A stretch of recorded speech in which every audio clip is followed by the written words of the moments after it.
Most people can't think big. This is how the majority of my friends who went to college thought.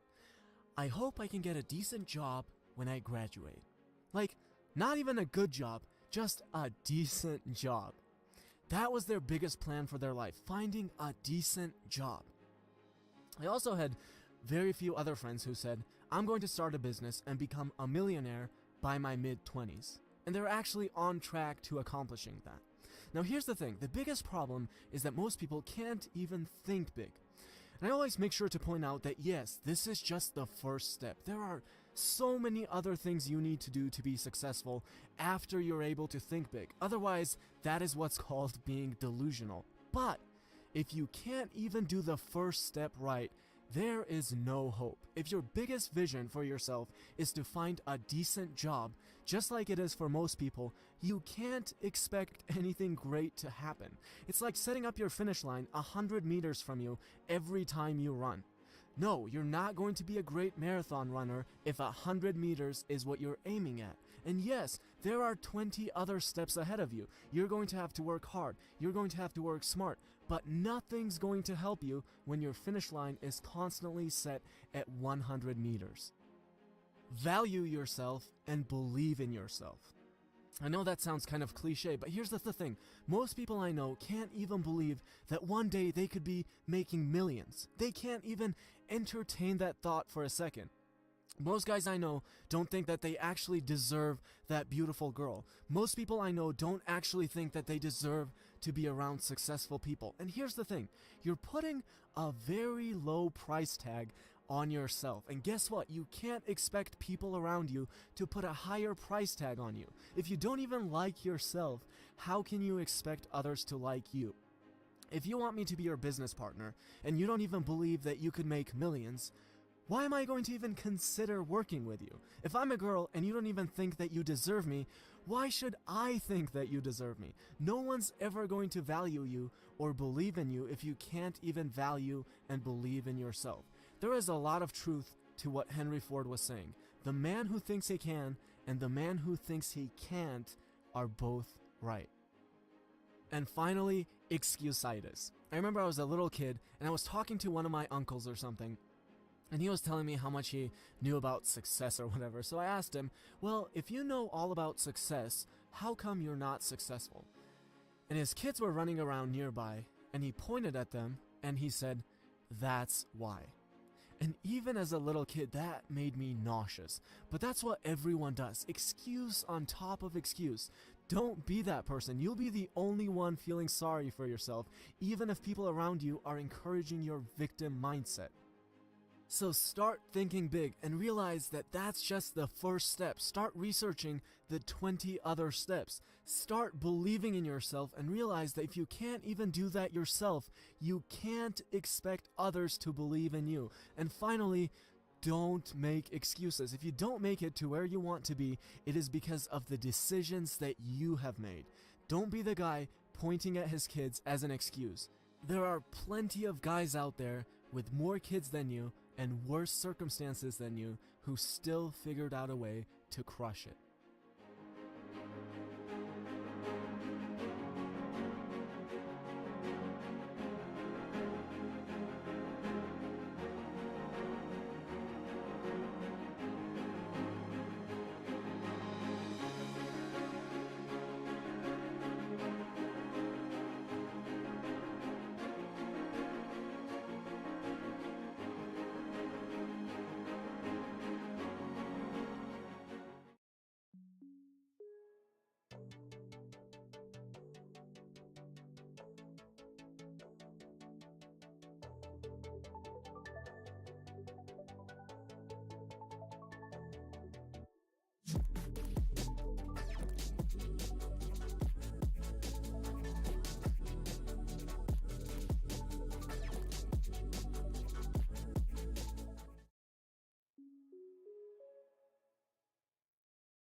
After reading tons of productivity books, I came across so many rules, like the 2-year rule, the 5-minute rule, the 5-second rule? No, not that 5-second rule. The problem is that these rules are meant for companies or entrepreneurs, but I was able to adapt them to my studies during med school and drastically cut down on my procrastination. So I'm going to share with you 2 different 2-minute rules for the next 2 minutes.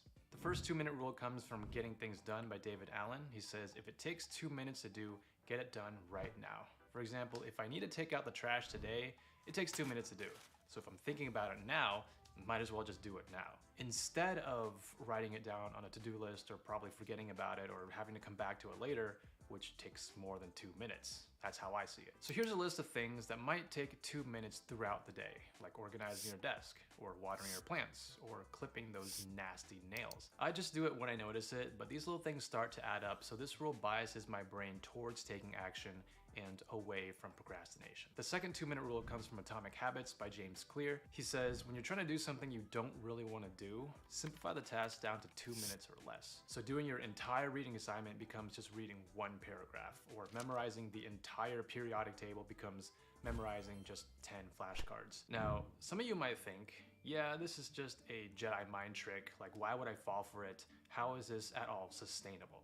And to that, he says, when you're starting out, limit yourself to only 2 minutes. So back in med school, I wanted to build a habit of studying for 1 hour every day before dinner. So I tried this trick, but I limited myself to just 2 minutes.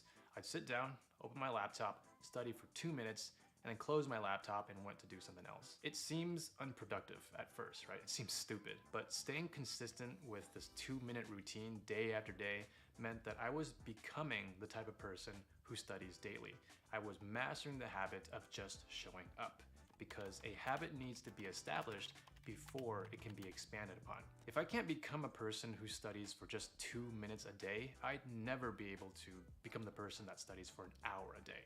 You gotta start somewhere, but starting small is easier. There's a lot of other useful tips from books. I cover more here in this video on 3 books in 3 minutes. Check it out, and if you guys like these types of videos, let me know in the comments below. I'll see you there. Bye. Question: what is the best e-commerce business to start today? Is it dropshipping from China and selling on Shopify? Long delivery time, low margins, and communication issues? Nope. Or, oh god, is it Amazon FBA? Upfront inventory, long storage fees, and competition from Amazon themselves? Definitely not. Okay. But what if I told you there is a new e-com business model that has all the advantages of Shopify and FBA, but none of the downsides? It is called the AI e-com business. And using this business model, you do not have to worry about drop shipping from China or long shipping times. On top of that, you don't need to buy inventory up front, so you don't have to pay a single storage fee. In fact, you only pay for products after you sell them and get money in your pocket. Now let's pretend I have a shirt pocket. So unlike Amazon FBA, there are no sunk costs if you haven't sold anything. That's why the risk is really low and you don't need a lot of money to start. And yet you can make huge margins of over 50%.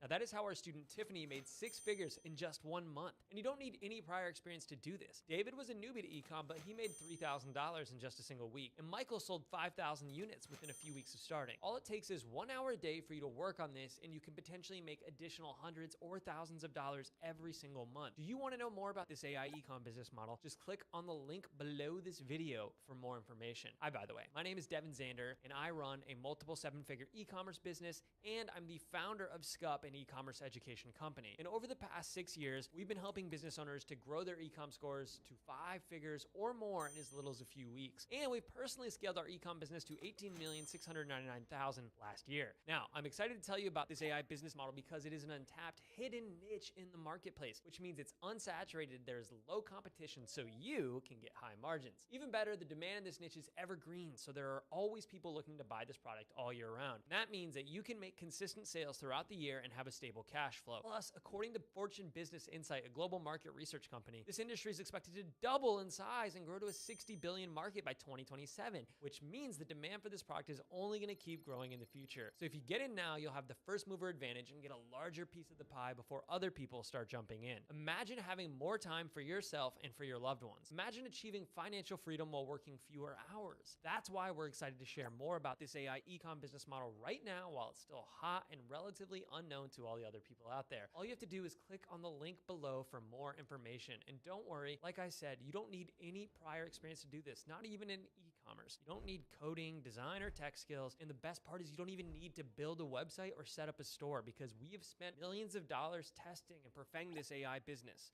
model to ensure that it works and that automating it is as easy as possible to make it simple for you. And if you know how to post a photo online and write a simple message just like you do on Facebook, then you can do this too. In fact, you can be in business within the next few hours and it only takes a few clicks to set everything up. All you have to do is upload photos and words to a website, and that's it. The printing, manufacturing, payment processing, shipping, all those terrible things will be handled for you so you never have to get your hands dirty. Basically, this AI e-com business is the only business model you can start with very little money, no skills, no time, without stress or headache. Drew made $500 on his first day. He's only 16 years old. Beth sold 2 products, only 2, and made $142 profit. Manpreet made $3,400 in 7 days, and it works no matter where you are in the world. We've helped people from places like the US, Canada, Australia, Africa, UK, and all over Europe. So if you want to take advantage of this AI e-com business model, click on the link below this video for more information, and I will see you on the other side.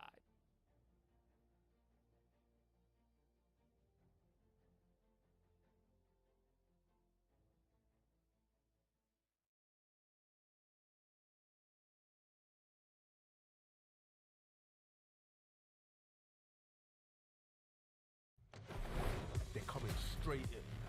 Trust me, I've got nothing. I am the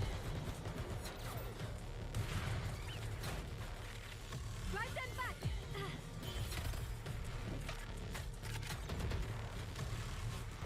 They're pushing. Get out of there.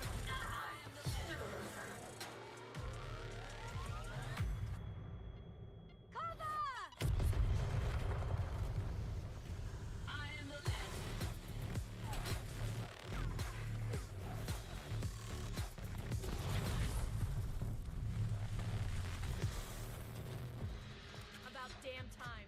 Seriously? What's the move?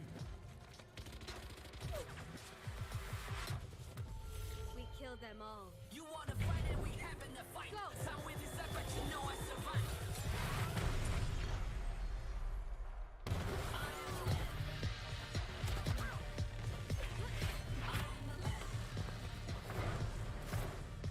Where's the spike?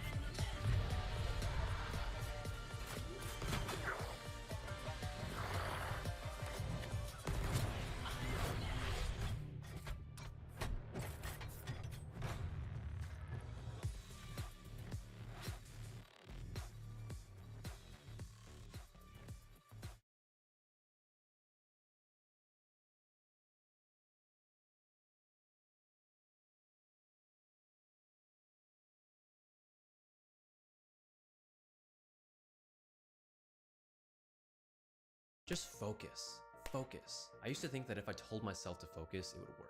But it didn't, because those instructions are very unclear. It's like saying, just make more money. Just stop being awkward. So instead, here are 3 clear 10-minute rules that have worked for me to tap into focus mode anytime. Rule number 1, invest 10 minutes to 10x your focus. There have been way too many days when I'd wake up feeling motivated, only to stare at a blank screen for 20 minutes and then waste a whole day binging YouTube videos. And I realized it's because I didn't have a plan. The most dangerous thing for focus is confusion. There's a part of our brain called the anterior cingulate cortex, or ACC for short. Think of it like an alarm system. When our expectations don't match reality, it gets confused and the alarm goes off. And that overwhelms our focus. Like if our expectation is to be a productivity king or queen, crank out a week's worth of work in an hour, but in reality, we don't even know what to focus on, you can kiss your focus goodbye. But we can solve this problem with just 10 minutes of planning. Research shows that people who plan out exactly when and how they'll do something are up to 91% more likely to follow through. So this is what I recommend.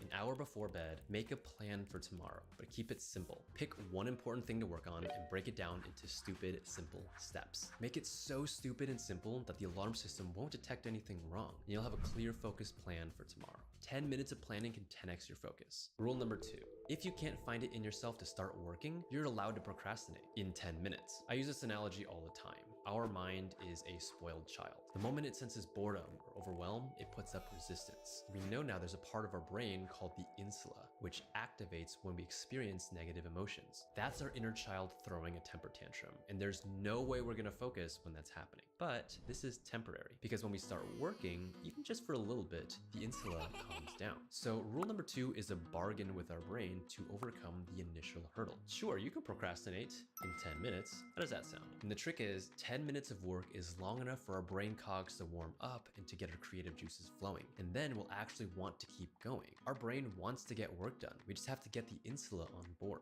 In my experience, the hardest step is the step from stillness. But once you get going, your mood will come around. So pull out your timer, set it for 10 minutes, and let me know where that takes you. Rule number 3, take 10 minutes of break for every 1 hour focus. If you don't, your efficiency will tank until you burn out. Think of focus like a muscle. To train it, we have to stress and then rest. But if we keep pushing our muscle beyond its limit, we're gonna injure it. Now we have to wait even longer, days even, before we can start training again. Well, focus works very similarly. Pushing our focus too far in one sitting is gonna overwork it. So once we start feeling headaches and mental fatigue, reading the same sentence over and over, that's our brain telling us it needs a break. I myself like using Pomodoro, which is usually 25 minutes of deep work, followed by 5 minutes of break. If you wanna work with me, you can join our Discord server. We have a lot of work parties going on. But if we do the math there and add 2 Pomodoro sessions together, that's 10 minutes of break for every 1 hour. During your breaks, it's a good idea to get up, stretch, move around, and completely detach yourself from work. Let your brain rest and regain the strength to continue focusing.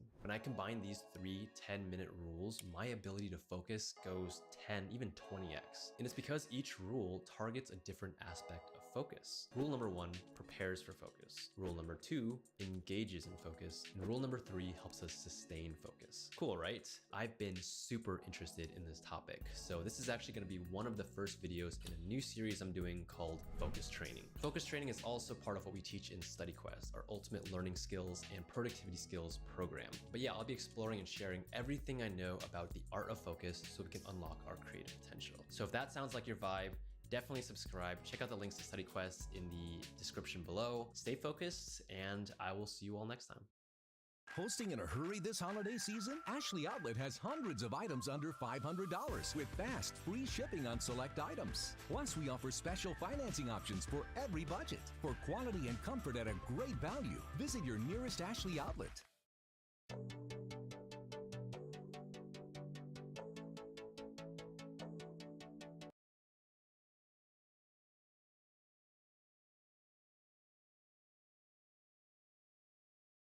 For the longest time, I struggled with procrastination. It was tough to regularly hit the gym, study for exams, or do hard things, even if I knew it was for my own good. Recently, though, I've been able to consistently take action, and I realized it actually has nothing to do with willpower, because there's a way to trick our brain into doing difficult things even when we don't feel like it. So to outsmart our brain, we first have to look at how our mind works, because our behaviors have patterns. And if we pay attention, we'll discover that hard work is always met with 2 types of resistance. First, negative emotions. The analogy I always use here is to think of our brain like a spoiled child. When they don't get their way, what do? They complain and they throw a tantrum. Our mind works the exact same way. When things feel stressful or boring, our inner child awakens and we procrastinate. Like imagining how difficult it's going to be to get started with our work for the day, start a side hustle, or study for exams. Second is our ego, or the self-image we have about ourselves. Our mind does its best to protect our ego from being hurt because the ego is what we attach our self-worth to. For example, if I grew up believing I was gifted or better than most people, that makes me feel special. But if suddenly I had to do something outside of my comfort zone, like ask out a beautiful woman, I would subconsciously avoid it because if I failed, that would prove I wasn't gifted and it would destroy my ego. So instead, to preserve my self-image, I would avoid doing the hard thing at all. So in either case of resistance, trying to fight against our brain's natural response to doing hard things, it won't work. But if we identify the source of the resistance, we can change our approach to trick our brain into working with us. So let's start with negative emotions. The amount of negative emotion we feel towards something directly depends on the size of it. For example, the feeling of boredom would be substantially worse if I knew I had to spend 2 months without my phone versus spending 1 hour without it. I would feel substantially more overwhelmed if I had to write an entire book than if I had to write one paragraph. Our mind is very visual. It does a mental calculation for the amount of effort and struggle it's going to take to reach that end goal. So what if instead we shift the goal? So first tip is tell yourself you're only going to do the hard thing for a little bit, right? You're only going to take a baby step. Finishing the entire UWorld Q Bank is a lot of damage, but let's just do one practice problem. Getting jacked feels impossible, but let's just do one set of bench press. Running a 10K sounds really, really far, but hey, let's just run around the block. James Clear calls this technique the 2-minute rule. We can lower the stakes of the task so the negative emotions around it don't feel so overwhelming. Do the hard thing for just a little bit, and then reevaluate how you feel. Probably wasn't that bad, so what would it look like to just do it for a little bit longer? How bad would it be to do one more practice problem, or one more bench press? When we break apart a huge, daunting challenge into very small steps, it won't feel so scary and we'll be more likely to follow through. Another trick that's absolutely worked for me is I'll just start getting ready. Like if I'm supposed to go work out, but I'm feeling resistance, I just change into my shorts. I'll put on my shoes and grab my keys. If I feel frustrated that I have to study, I'll just open up my textbook. I'll pull up my study scheduler. I'll get my calculator out. I'm not telling myself I'm gonna do it, I just start getting ready. And usually just going through the motions of getting ready, I eventually convince myself that, well, I might as well just do it now since I'm already here.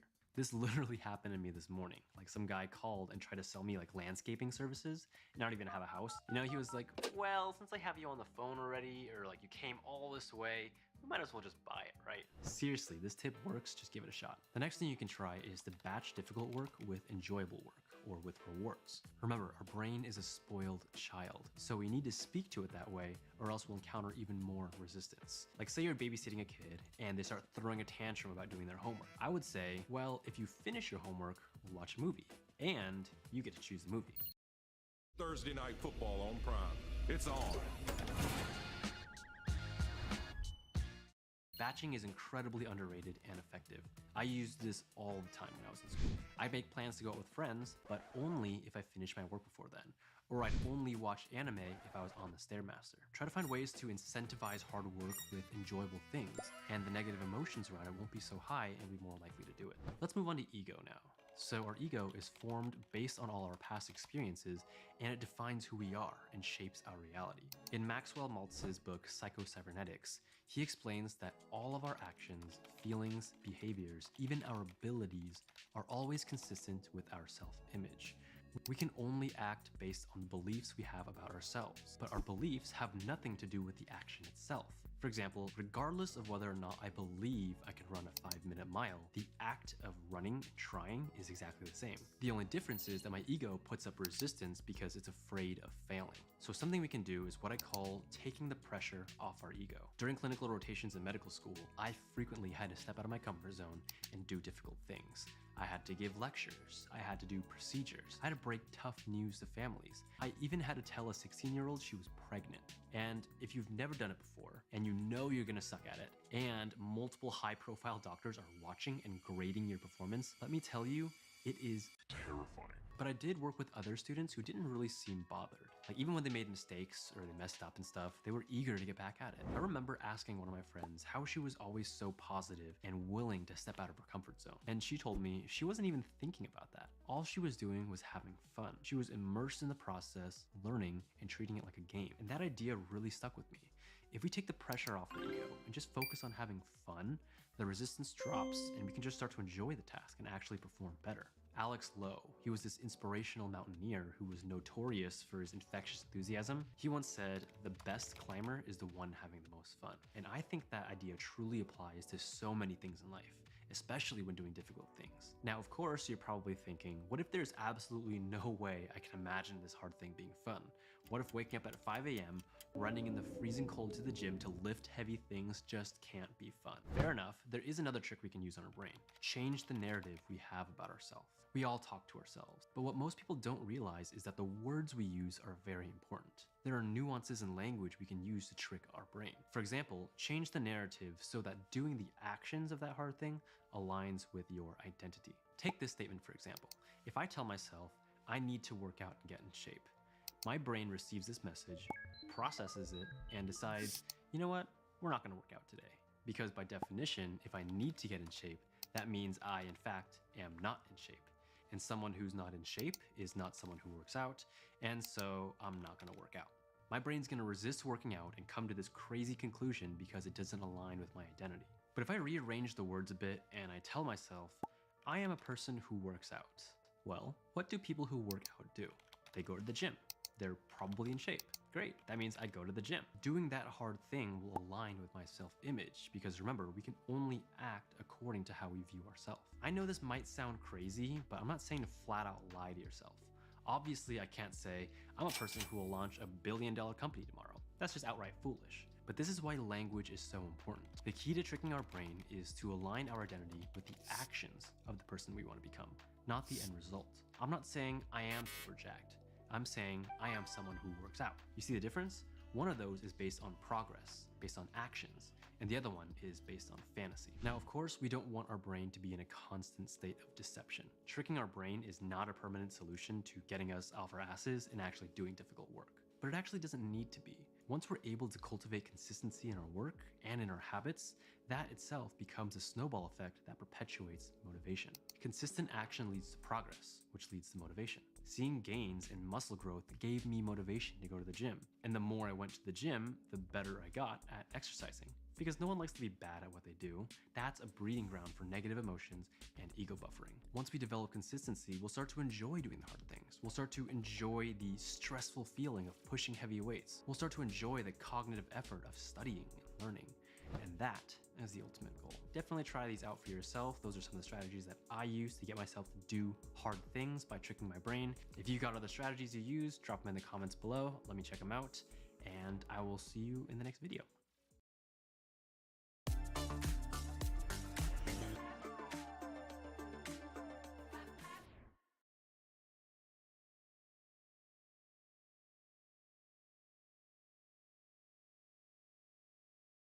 I used to think that sleeping was a complete waste of time. Your eyes are closed, your body is motionless. I mean, how could sleeping be productive? You're literally doing nothing. I thought Doctor Strange was so cool because while he was sleeping, he'd cast an astral projection form of himself to keep productive. In high school, I would pull all-nighters, sometimes doing homework, but mostly playing video games. In college, I would pull all-nighters studying for my exams. Little did I know that I probably would have been a better student and a better gamer if I had taken my sleep more seriously. Well, obviously I was wrong, but it's not for the reason that you'd expect. I'm not about to tell you that sleeping is more productive because it helps you recover energy for tomorrow. I'm sure you already knew that. It's more than that. If you look at the science of sleep, you'll realize that not only is sleep productive, it might be the most productive thing that you do all day. Hey guys, if you're new to the channel, my name is Mike. I make videos with my brother Maddie. We're both doctors and we love talking about the science behind productivity and learning. New videos every week. Subscribe and let's hang out. So recently I started my first job as a doctor and half of my shifts take place at nighttime between the hours of 5 p.m. and 8 a.m. At first I thought it was fine. I mean, you get paid substantially more for working at night, plus when you work at night, you get more days off to recover, which meant that I could work on making videos and music on my days off. But the hours quickly caught up with me. Sometimes I felt almost hungover the next day. Sometimes it took me multiple days to recover and reset my circadian rhythm. But the worst part was that on my days off, I was unmotivated to do any work, and I felt such brain fog, and I had a hard time remembering and focusing. And this really bothered me. Like, what's the point of having all these extra days off when you can't even use them? So I started to explore the science of sleep, and what I found was awakening, pun intended. While we are sleeping, we turn off our bodies, but not our brains. During a full night of sleep, which is about 7 to 9 hours, our brains transition between 3 different types of sleep: light sleep, deep sleep, and REM sleep. We cycle through all 3 of these phases approximately every 90 minutes, but the important thing to note is that every cycle is a little different. For example, the first sleep cycles right when you fall asleep have more deep sleep, and the last sleep cycles, right before you wake up, have more light sleep. So why does this matter? Well, some of you guys know that I love analogies, so let me try to use an analogy to convey to you just how productive our brains are during sleep. And the analogy I'm going to use is about note-taking, REM note. So you can think of deep sleep like taking and storing notes. So during the day, you've collected all these different notes into your little notebook. That little notebook in the brain is called the hippocampus. Your notebook is just a temporary storage space.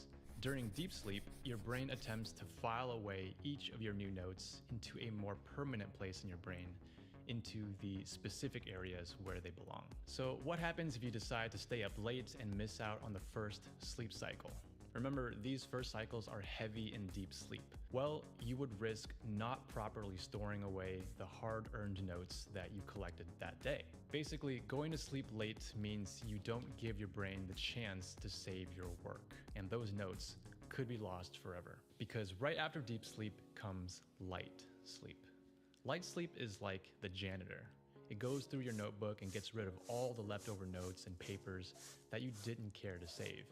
Because after being awake all day long, your notebook gets full, and light sleep's job is to clean it out and make more room to prepare your hippocampus to learn new things the next day. When I stay up late trying to cram new information, I sometimes find myself rereading the same paragraph over and over again. My hippocampus, or my notebook, is full. I don't have the capacity to cram any more notes in there. See, in college, I would wake up super early to be productive and study.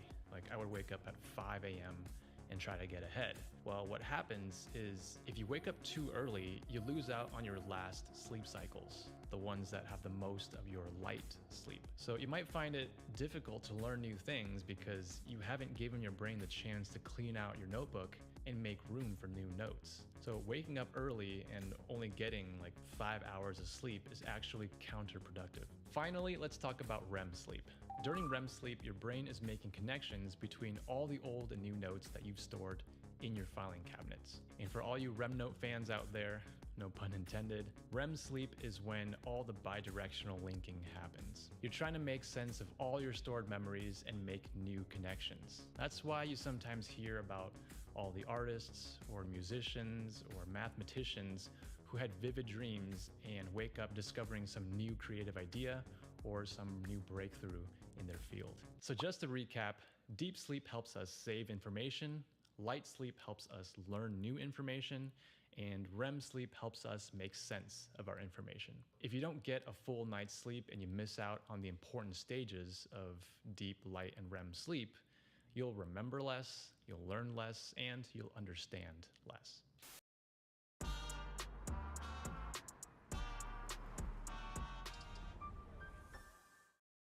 So based on the science of sleep cycles, you'll come to realize how important it is to get a full 7 to 9 hours of sleep when it comes to learning and productivity. Now, when we're planning our sleep, a lot of us forget that lying in bed for 7 hours doesn't mean you're actually sleeping for 7 hours. You could be laying there doom scrolling through social media or tossing and turning for hours. I mean, I've had many nights when I was physically lying in bed for 7 hours, yet I only got like 4 real hours of sleep. So the solution to this is to train your body to fall asleep faster and to stay asleep. And there are a lot of unnatural ways that you can do this, like using pills, supplements, technology, paid products, some of which are amazing and some of which are expensive. Maybe I'll do a different video covering those topics, but in this video, I'm gonna take it back to the natural and fundamental methods, which also happen to cost nothing. So these natural habits are based on a simple sleep framework, which is comprised of 3 factors: temperature, timing, and light. Let's go through each one, starting with temperature. So our inner body temperature is coldest in the middle of the night. And as we get closer to waking up, our body temperature automatically rises and rises and rises until, boom, you get this boost of cortisol, and then you naturally wake up. When nighttime approaches, our body temperature starts to drop, and this makes us sleepy to get ready for bed again. So now that we know how our body temperature naturally works for sleep, how do we affect change? Well, an easy fix is to make sure that your bedroom is cool. Your body needs to drop its core temperature by about 2 to 3 degrees Fahrenheit to fall asleep and then to stay asleep. And it's the reason you will always find it easier to fall asleep in a room that's too cold than too hot. use fans, or use less blankets if you get really hot at night when you sleep. One of my favorite things to do is to take a warm shower before bedtime, because when hot water hits the skin on the outside of your body, you react by trying to cool down from the inside of your body. Therefore, taking a warm shower causes your body's temperature to drop in response. The opposite is true for cold showers. The cold water makes your body react by heating up your inner body temperature. That's why you see people taking cold showers in the morning to wake themselves up. Next, let's talk about timing. Our brain is conditioned by habits and rituals, and if you go to sleep at the same time every day, preferably in the same bed every day, your brain gets used to it and helps you establish a regular circadian rhythm. Regularity is probably the most important thing I can tell you. Go to bed at the same time, wake up at the same time, no matter whether it's the weekend, weekday. Regularity is key. Take myself, for example. Depending on what kind of night shift I'm on, I'm forced to sleep at a different time, and I'm assigned to a different call room with a different bed. So over time, I found it harder and harder to fall asleep because I've lost the regularity. And even when I get home, I'm unable to sleep during the daytime. And finally, let's talk about light. When we view light, like when light hits our eyeballs, there are certain chemical reactions that happen in our brain that kind of resets our circadian rhythm. The simple way to think about this is you want as much light as is safely possible early in the day, morning and throughout the day, and you want as little light coming into your eyes, artificial or sunlight, after, say, 8 p.m. And certainly you do not want to get bright light exposure to your eyes between 11 p.m. and 4 a.m. So the goal is to get the right kind of light exposure at the right time in order to get good sleep. After you wake up, make sure there is plenty of light around you. And the best way is to have natural light just pour into your bedroom. Or if you don't have that, go outside or onto your balcony for like 5 to 10 minutes with a cup of coffee if you want. Then at night, you want to do the opposite. You want to limit the amount of light that's hitting your eyeballs. That way you can get ready for bed. So let's put all three of these together. An easy way to clean up your sleep habits is to use a night routine. Routine is where timing comes in. Have an established bedtime and keep it regular. About an hour before you plan to sleep, start wrapping up your work and start turning down the lights. And try to avoid too much light coming from screens. And finally, it might be helpful to take a quick warm shower to rinse your body, bring down your body temperature, and get you feeling nice and clean before jumping into bed. So as you can see, getting enough quality sleep makes you more productive and it makes you smarter. Now, if you want a more in-depth, step-by-step approach to changing your habits, check out our free course on Skillshare, link in the description below. But if being smarter and more productive is not enough to inspire you to get better sleep, then consider sleeping in order to live longer. But that's a discussion for another video. In the meantime, check out this video where I talk about the type of sleep that you want to avoid. You can watch it by tapping on the screen right here.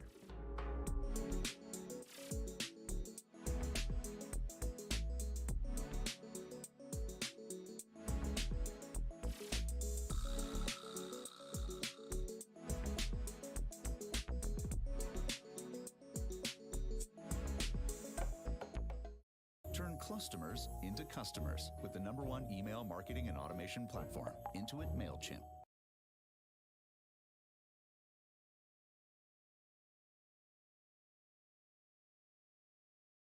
Good morning, rookies. You're tuned into Cajun Cast with your co-hosts Mike and Maddie, and today we're talking about, drumroll please, Pomodoro. So I first started using Pomodoro in med school, and for some reason it just wasn't working. I kept losing focus, I didn't feel productive, and so I blamed it on the Pomodoro, right? It was all hype anyway, Yeah, right? I mean, it's just a tomato. But then I saw people start to experiment with it and modify it. So Pomodoro is traditionally 25 minutes work, 5 minutes break, but B-Minder Talk suggested a 45-15 schedule. Then Desktime did an epic study and found that the top performers preferred 52-17. And Post-Pandemic did a study was 112 or 26, right? Right, yeah, so they adjusted it. But it got me interested, like what's the magic blend behind all these numbers, right? Looking past the cute tomato and random intervals, Pomodoro works because it forces time pressure to help us achieve and maintain flow. That's the key. So it's all about flow. So if we understand this golden rule, we can modify Pomodoro to make it better. So today we're talking about 26 ways to improve our Pomodoro game. 26 upgrades. Right, but it doesn't just end there, because at Cajun Koi Academy, we're all matched into one of 3 different clubs based on our brain type or unique neurobiology.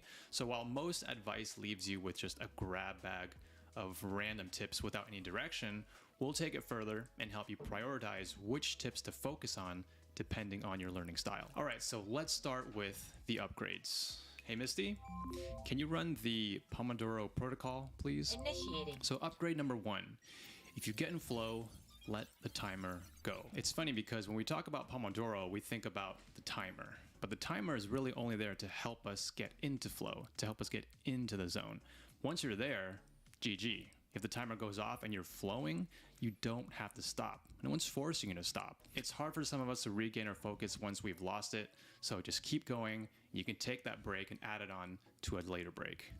So like rollover minutes. Right. Yeah, I love that. So if I do that enough times, then I can just like watch an episode of anime, right? For sure. The idea is to keep a flexible mindset, especially for people who are new to Pomodoro. So the reverse is also true. Upgrade number 2, if you absolutely need to take a break, then just take a break. So if you've lost focus and you're struggling, don't force yourself to push through until the next timer goes off. When we completely lose focus and we try to push through, the quality of our work goes down and it takes longer for us to get back into focus. Right, so like you're kicking yourself when you're already down. Exactly. So wrap up the session, take a little bit of a longer break, brush it off and reset. And you don't want to allow your brain to get used to working when you're more tired. So next you want to experiment with your interval lengths. Some studies show that the average attention span is like 25 to 30 minutes. But as mentioned before, Desktime did a study in 2014 and they found that the top 10% of workers preferred a schedule of 52-17. And then the study was repeated in 2021 post-pandemic after the work environment changed and they edited it to 112 minutes, 26 minutes break. So the research changes all the time, but keep in mind that these are average numbers of the top performers. So that doesn't mean that it's ideal for you. So just play around with the different intervals to find your own sweet spot. All right, so let's move on to the next set of upgrades. And these are things that you should implement before you even start your Pomodoro timer. So first is to plan all the projects you want to work on for that day. And you only want to have one task that you're working on in every single session. Yeah, never multitask. It sounds pretty basic, but a lot of people actually miss that point. If you forget to do this, then consider using your first Pomodoro session to actually just plan out what you're going to do for the rest of the day. You don't want to break your flow in the middle, not knowing what you're doing, because it's going to get harder to get back in flow. Yeah, you don't want to waste your time asking yourself what you should be working on next. So next is to break down large projects into smaller tasks. So telling yourself to just write an essay during your next session is not really a clear goal. You want to be more specific with your tasks. So are you going to do research? Are you going to outline your essay? Are you going to write a draft? Are you going to edit it? It takes a different amount of focus to work on each of these different tasks and probably even different work break intervals. So definitely plan this ahead. So next is you want to plan out what order you want to tackle your tasks in. You may have heard of the expression